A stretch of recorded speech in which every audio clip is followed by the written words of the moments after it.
Self inductance और क्या बाबू सोलेनोइड।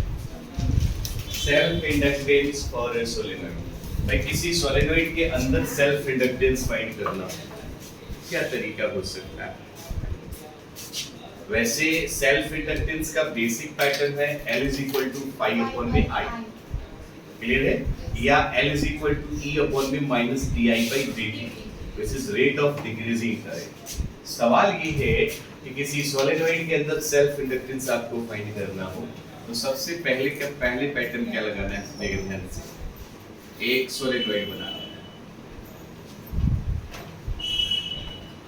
बन गया जी सोलेनोइड। इसकी लेंथ अपने को मान लेनी है कितनी, और इस सोलेनोइड का मैग्नेटिक फील्ड अपने को याद रखना है म्यू नॉट एन आई। याद है कुछ? म्यू नॉट क्या? एन आई। इसमें हम लोगों ने एन को मानना है क्या?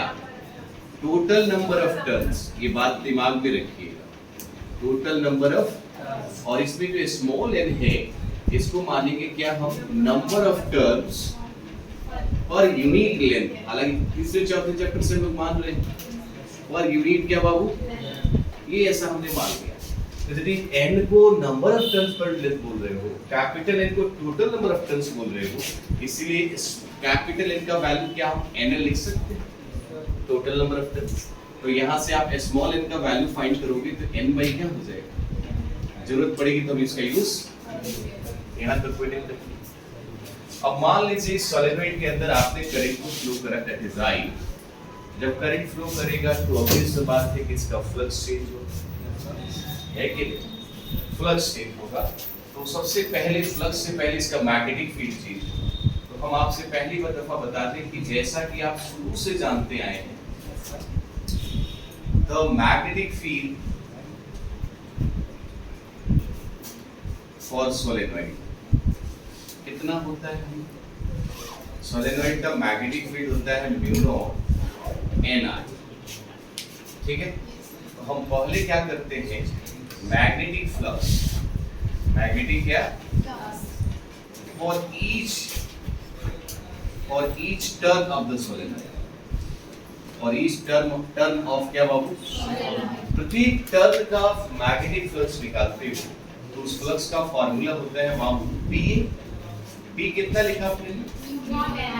म्यू नॉट एन आई और मल्टीप्लाई बाई एक टर्म, प्रत्येक टर्म का है तो हम कहेंगे टोटल टर्म का कितना होगा, तो आप किससे मल्टीप्लाई करोगे?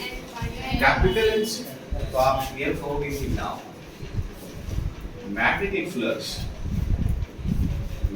फ्लक्स फॉर होल सोलेनोइड, समझ में आ रहा है? पूरे सोलेनोइड का मैग्नेटिक फ्लक्स निकालते हो तो आप phi is equal to, पहले लिखो किससे, तब मल्टीप्लाई करो उसको किससे, टोटल नंबर ऑफ टर्न्स से। तो phi का रिजल्ट निकल के आएगा म्यू नॉट, यहाँ देखो म्यू नॉट एन आई ए, और ये क्या है? अब कैपिटल N का वैल्यू देखो NL लिख गया, मल्टीप्लाई N को N से करोगे तो कितना हो जाएगा? 2n और का होगा दिमाग में इतना ऐसा चलिए कीजिएगा, mu naught n square I A और साथ में इसकी वैल्यू होगी फ्लक्स इक्वेशन नंबर। लेकिन हम लोग सिंपल मैग्नेटिक फ्लक्स नहीं, simple magnetic flux self inductance के रिगार्डिंग कल निकाले थे तो हम यहाँ लिख देते हैं इनटू परंतु phi is equal to 2Li था। अब आप पहले और दूसरे इक्वेशन को ध्यान से देखिए, दिख रहा है दोनों का LHS क्या है?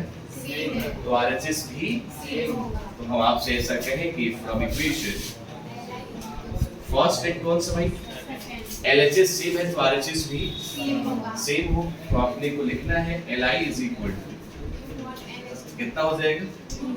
Mu naught n square IA, यही है ना? कुछ कट रहा है भाई साहब, क्या कट रहा है? I से I क्या हो गया? तो L का वैल्यू कितना होगा? L square A। ये सब एकदम इसे अपने दिलो दिमाग में छिपा के रखिएगा, ये रिक्वायर्ड एक्सप्रेशन क्या है? ध्यान दीजिएगा, रिक्वायर्ड एक्सप्रेशन फॉर क्या है? सॉल्यूशन। आई बात समझ? अब एक काम और कर सकते हो, क्योंकि आप यहाँ से स्मॉल n का वैल्यू कितना लिखते हैं, तो आप इस इक्वेशन को अगेन बढ़ा सकते हो, म्यू नॉट स्मॉल n की जगह पर क्या रखोगे, तो n बाई l करोगे तो n square by l square होगा, और ब्रैकेट में यहाँ पे क्या लिखा है, l से स्क्वायर, तो l का अगेन फॉर्मूला हो जाएगा n स्क्वायर a बाई में l। जिस तरह का न्यूमेरिकल में डाटा देगा हम उस तरह के फॉर्मूले को क्या करेंगे, यूज करेंगे। आई बात समझ? तो ये सब ऊपर का जो कंसीडरेशन है ये आपने क्या करना है, तो आपने कैसे लिखना है इस चीज को, पहले आप लेट कंसीडर करेंगे, फिगर बनाएंगे और इधर से लिखना स्टार्ट करेंगे। सही बात है? नहीं बोलेंगे हम लेट। इस सोलेनॉइड में क्या था, बिल्कुल फ्री स्पेस में रखा था, इसके अंदर कोई भी मटेरियल इंसर्ट नहीं किया गया था, तो रिजल्ट अपना ही था। लेकिन अब हम कहें कि नहीं, इसी सोलेनॉइड के अंदर एक दूसरा मैग्नेटिक मटेरियल इसके अंदर इंसर्ट करने और उस मटेरियल का रिलेटिव परमिएबिलिटी, ध्यान दीजिएगा, रिलेटिव मैग्नेटिक परमिएबिलिटी मान लीजिए म्यू आर है, क्या है, म्यू आर है, तब सेल्फ इंडक्टेंस कितना, तब क्या बाबू, सेल्फ इंडक्टेंस। तो कुछ खास नहीं, जैसे पूरा निकालने के लिए नंबर ऑफ टर्न से आप मल्टीप्लाई कर दे रहे थे, ऐसे अब निकालने के लिए कितने से मल्टीप्लाई, तो आप कहोगे कि L dash is equal to कितना लिखा हुआ है, तो अब उसमें क्या लग जाएगा, म्यू आर, साथ में फिर कितना है, म्यू नॉट n स्क्वायर, साथ में कितना, एक इक्वेशन तो बाबू ये हो गया। लेकिन आपको याद हो कि हम mu R is equal to लिखे थे म्यू बाई में म्यू नॉट, याद हो, तो यहाँ से म्यू की वैल्यू की बात करें तो म्यू आर साथ में क्या हो जाएगा, इतने की जगह पर इसको भी रखा जा सकता है, इतने की जगह पर क्या रख सकते, तो यही L डैश अगेन कितना हो जाएगा, म्यू n स्क्वायर, साथ में कितना, किसी को तकलीफ चाहे उस फॉर्मूले में देखिए L dash again mu R और कितना लिखा है, n स्क्वायर L ना, अरे यहाँ देखो ना भाई, अब यदि हम आपसे कहे इतने को ध्यान से देखो तो L है, तो फिर ये फॉर्मूला आप L dash is equal to mu R into L हो जाएगा। बोलो बच्चा, इट मींस इसको देख के आपको लग रहा होगा कि L डैश बड़ा होगा L से, यस और नो। ये क्वेश्चन आपके पीएचडीबी के पेपर में आ चुका है। या आप हमें ये बताइए कि किसी मैग्नेटिक मटेरियल को किसी सोलेनॉइड के अंदर रख दें जिसकी परमिएबिलिटी म्यू आर हो, तो उसका सेल्फ इंडक्टेंस पहले वाले के सेल्फ इंडक्टेंस से कम होगा या ज्यादा होगा, तो आपने क्या बताना है, आई होप समझ में आ रहा है। तो पहले क्या करेंगे, फिगर बनाएंगे, फिगर बना के तब आप यहाँ से लिखना स्टार्ट करेंगे, थोड़ा सा लिखेंगे व्हेन, नोट करके लिख लीजिए, नोट करके व्हेन कितना स्टोर, ठीक है, माने सोलेनॉइड तो समझ में चलो आ गया, कोई दिक्कत नहीं, सोलेनॉइड का आपने सेल्फ इंडक्टेंस फाइंड कर लिया। लेकिन क्वेश्चन कह रहे हैं नहीं, आप हमें किसी कॉइल में कितनी एनर्जी स्टोर हो रही है इसकी बता दीजिए। तो आपको पता है एनर्जी का मतलब क्या है, ability for doing any work, मतलब वर्क आ जाए तो उससे ही हम एनर्जी समझ लेंगे। तो वर्क निकालने का तरीका, V is equal to work done by charge, V means potential difference। हमारे पास पोटेंशियल डिफरेंस कौन है, E है, EMF है, तो E is equal to work done by charge। तो हमें E मिल जाए तो वर्क मिल जाएगा, और वर्क मिल जाएगा तो ये एनर्जी कहलाएगी। तो आइए हम फोकस करते हैं और हेडिंग डालते हैं क्या, energy stored in a coil. Coil के अंदर एनर्जी कितनी स्टोर हो रही है, फिर सोलेनॉइड के अंदर भी हम देखेंगे, सोलेनॉइड के अंदर भी एनर्जी हम देखेंगे। पहले इसकी बात करें, सपोज एक कॉइल है, इस कॉइल में हमने एक बैटरी लगा दी भाई, जाके बड़ा तू ना, हाँ इनको आनंद आ रहा है, पॉजिटिव और नेगेटिव है ना, इसको क्या बोलेंगे भैया, स्विच बोलते हैं। ये कॉइल है, ये बैटरी है, इसमें आप करंट का फ्लो करें, जैसे करंट जाएगा इसका ईएमएफ इंड्यूस हो जाएगा, इंड्यूस प्रोड्यूस होगा। तो आपको पता है कि यहाँ हम E का वैल्यू निकालते हैं -L di/dt। बहुत सारे बच्चों कंफ्यूज कि सर आया कहाँ से। तो देखिए हम आपको बता दें कि एज वी नो, जैसा कि हम शुरू से जानते आए हैं कि L का वैल्यू तो होता है E/di/dt, जैसे कल पढ़ा था। क्रॉस मल्टीप्लाई आप करोगे तो E का वैल्यू हो जाएगा -L di/में कितना।